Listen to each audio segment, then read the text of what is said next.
महापालिकेची निवडणूक पाहिली गेली दादा महापालिकेची निवडणूक पाहिली गेली तर अनेक भाजपाच्या निष्ठावंतांनी जे आहे ते बंडखोरी केल्याचं पाहायला मिळालं. बंड देखील जे आहे ते त्यांनी यावेळी केलं.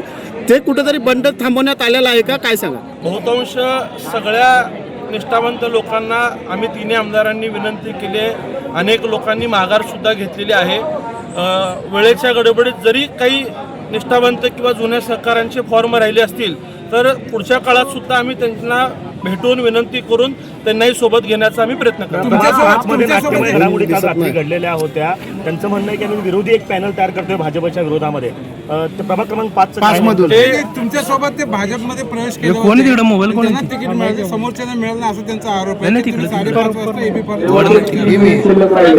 प्रभाग 5 मध्ये नाही, त्यांची भूमिका काय ती मी ऐकलेली नाहीये. परंतु कोणी अपक्षाचा पॅनल जरी करण्याचा प्रयत्न करत असेल तर पुन्हा पक्ष म्हणून आम्ही त्यांच्या संपर्कात जाऊन त्यांना सोबत घेण्यासाठी आम्ही प्रयत्नशील राहू. दादा, आपल्यावरती आरोप लावला जातोय की सगळ्यात जास्त उमेदवार जे आहेत ते आपण घेतलेले आहेत आणि दोन्हीकडच्या मतदारसंघात आहे तिथं निष्ठावंतांना जे आहे ते तिकीट मिळाले. माझ्यासह अनेकांचे तिकीट कट झालेले आहेत. माझ्या मतदारसंघात सुद्धा जी काही नावं मी दिलेली होती, जी पक्षाला वाटली बदल करावीशी ती पक्षाने बदल केली.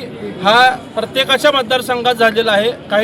काही नावं आमदारांच्या आणि शहराध्यक्षांच्या समन्वयाने झालेत, तर काही नावं ही प्रदेशांनी घेतलेले आहेत. धक्का सगळ्यांनाच कमी जास्त प्रमाणात बसलेला आहे, परंतु पक्षाचा निर्णय हा अंतिम असतो.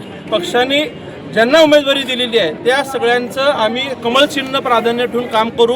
काल सुद्धा मी भूमिका मांडली होती. सबकी हत्या जरी दुसऱ्या पक्षातून उभारलेली असेल तर कमळ हाच माझा उमेदवार आहे, ही भूमिका काल स्पष्ट केली. पण मला आनंद आहे की त्यांनी कुटुंबासाठी, विशेषतः स्वर्गीय तात्यासाहेब, स्वर्गीय महेश अण्णांवरती प्रेमापोटी त्यांनी आज माघार घेतली.